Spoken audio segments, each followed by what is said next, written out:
చెప్పుకోదగినటువంటి విషయం, మనందరము గర్వించదగినటువంటి విషయం. అలాగే ఈరోజు మన విశ్వనాథుల నరసింహులు మనవరాలు వినీషా గారు గాంధారీ విద్యనందు ప్రావీణ్యం సంపాదించినారు. వాళ్ళు కూడా ఇక్కడ వాళ్ళ ప్రదర్శన చేసి చూపిస్తారు. అలాగే యోగాలో మన గురువు చార్పూర్ భువనేశ్వర్ గుప్తా గారికి కూడా ఈరోజు సన్మానం చేయదలిచినాము. అందుకు అందరూ సహకరించి ఈ కార్యక్రమాన్ని విజయవంతం చేయవలసిందిగా అందరినీ కోరుకుంటూ, యోగా అనేది శారీరకంగా మనం బాగుండొచ్చు, మానసికంగా బాగుండొచ్చు. అన్ని విధాలా యోగా వలన మనకందరికీ ఉపయోగం ఉంది. జబ్బులు వచ్చిన తర్వాత నాకు ఆ జబ్బు వచ్చింది, ఈ జబ్బు వచ్చిందని యోగా చేసుకోవడం కాకుండా ఆరోగ్యంగా ఉన్నప్పుడు యోగా చేసుకుంటే ఎల్లప్పుడూ మన జీవితాంతం ఆరోగ్యంగా ఉండేదానికి అవకాశం ఉంది. ఈ అవకాశం ఇచ్చిన అధ్యక్షుల వారికి ధన్యవాదాలు తెలియజేసుకుంటూ విరమించుకుంటున్నాను. జై హింద్.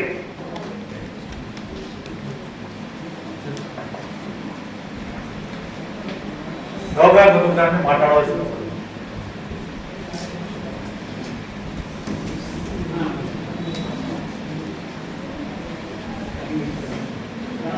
అందరికీ నమస్కారం. 2014 మనకు ప్రతి ఒక్కరికి ఆరోగ్యానికి మనకు ఒక దిక్సూచి వచ్చిన రోజు 2014 నరేంద్ర మోడీ గారు సెప్టెంబర్ 2014 గారు ఆ రోజు మనము యోగా దినోత్సవం చేసుకోవాలని చెప్పి వేదిక మీద ఈ విషయాన్ని తెలియజేశారు. 2015 నుంచి మన యోగా కార్యక్రమాలు మొదలైనాయి. ఇది ఒక అద్భుతమైన ఘట్టం. రోజు ప్రతి ఒక్కరూ యోగా చేయాలి, ఆరోగ్యాన్ని కాపాడుకోవాలి. ఇంకోటి నేను తెలియజేసేదంటే, యోగా అనేది ప్రతి ఒక్కరు అంటే ఈజీ, వాళ్ళు ఏమనుకుంటే ఈజీ యోగా ఏముంది చేసుకోవచ్చు. ఇక్కడ యోగా అనేది ఇప్పుడు 3 విధాలు ఉంటారు. ఇప్పుడు ధ్యానం, ఆసనాలు, ప్రాణాయామాలు, ఇవన్నీ ఒక్కొక్క ఏజ్కు ప్రతి ఒక్క ఏజ్కు ఒక విభాగం ఉంటుంది. సో ఒక వయసు ఆసనం అంటే వేలేమి అంటారు, అది ఒక స్టేజ్. మీరు మీ వయసుకు వచ్చే వాళ్ళకు 55 నుంచి 60 ఏళ్ళు వచ్చే వాళ్ళకు ప్రాణాయామం ఉంటుంది, ధ్యానం ఉంటుంది. ఇవన్నీ మీకు ఎంతో ఆరోగ్యాన్ని చేకూర్చేది. సో ప్రతి ఒక్కరు యోగా చేయండి. యోగాలో ఆసనాలు, ప్రాణాయామాలు, ధ్యానం ఇవన్నీ మీకు చాలా ముఖ్యమైనది. మెయిన్ ముఖ్యం ప్రాణాయామం. ఇప్పుడు ఉండే కరోనాకు ముందు ఉండే శరీరాలకు, కరోనా తర్వాత ఉండే శరీరాలకు చాలా తేడా ఉంది. ఎందుకంటే తెలియని డిసీజెస్ ఒకేసారి అందరికీ వస్తున్నాయి. తెలియని హార్ట్ స్ట్రోక్స్ అంట, థైరాయిడ్స్ అంట. ప్రతి ఒక్కరికి చిన్న పిల్లలు కాదు, చిన్న పిల్లలు థైరాయిడ్ వస్తుంది ఇప్పుడు. అలా సమస్యలు మొదలైంది. ఎట్లంటే ఈ కరోనా తర్వాత వచ్చే సమస్యలకు, కానీ దానికి వయసుకు నిమిత్తం లేకుండా వస్తున్నాయి జబ్బులు. సో దీనికంతా ఆసనాలు బాగా ఉపయోగపడతాయి. థైరాయిడ్ కానీ, పీసీఓడి సమస్యలు కానీ. మాలా జిమ్ పోతేనే తూకం తగ్గుతారు, వాకింగ్ చేస్తేనే తగ్గుతారు కాదు, యోగా చేసి కూడా తగ్గిస్తాము. ఇది మేము ప్రూవ్ చేసినాం. యోగాలో ఆసనాలు, ప్రాణాయామం చేస్తూనే మేము 15 కేజీలు ఒక అబ్బాయికి పెళ్లి చేయాల్సిన అబ్బాయికి అతను ఎన్ని కేజీలు ఉన్నాడా? 95 కేజీలు ఉన్నాడా? 100 కేజీలు ఉన్నాడు. 85 కేజీలకు వచ్చాడు 8 నెలల్లోనే. 8 నెలల్లోనే సాయన్ అబ్బాయి, మన అబ్బాయి 8 నెలల్లోనే తగ్గాడు. అంటే డెడికేషన్ అతను. ఆసనాలు చేస్తూ మీరు ఏం చెప్తే చేస్తాను సార్ నేను తగ్గలుగుతాను అంతే. అట్లా మొన్నోజు కూడా 15 కేజీలు తగ్గాడు అబ్బాయి.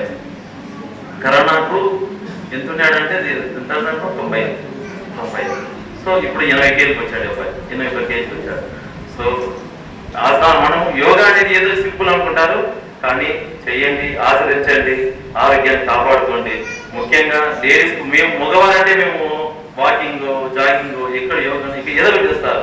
లేడీస్కు పాపం వాళ్ళు ఎంతసేపు వాళ్ళు ఇంట్లో వాళ్ళ పని వాళ్ళకు. సో వాళ్ళకు మెయిన్ ఉపయోగపడేది ఒక చిన్న హాల్లో అయినా సరే వాళ్ళ ఆరోగ్యం కాపాడుకోవచ్చు. ఆసనాలు చాలా ఉపయోగపడతాయి, వాళ్ళకు ప్రాణాయామం చాలా ఉపయోగపడతాయి. మెయిన్ స్ట్రెస్ వాళ్ళకు, వాళ్ళ ఇంట్లో ఆ 4 గోడల్లోనే ఉంటారు, వాళ్ళకు ప్రాణాయామం చాలా ఉపయోగపడుతుంది.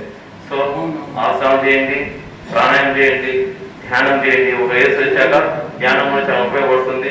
ఇవన్నీ ఆచరించండి, ఆరోగ్యం కాపాడుకోండి. జై హింద్.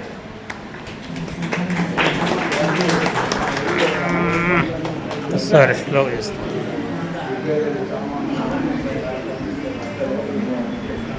నేను ఉదయాన్నే మామూలు నా సాధారణ ఫుడ్ చెప్పండి అన్నాడు.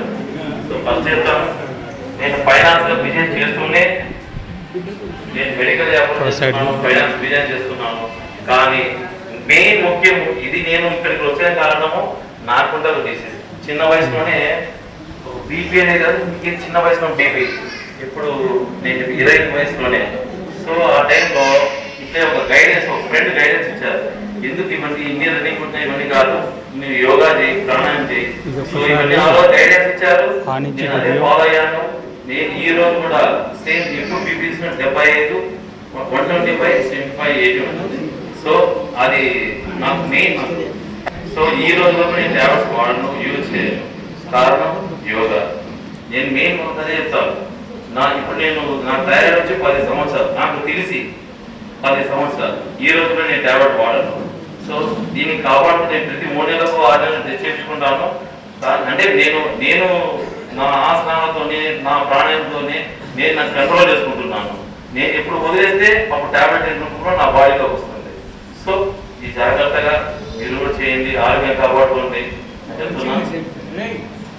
హలో, ఫుడ్ విషయం వస్తే నేను పొద్దున్నే మొలకలు, మేడం గారు రెడీ చేస్తుంది.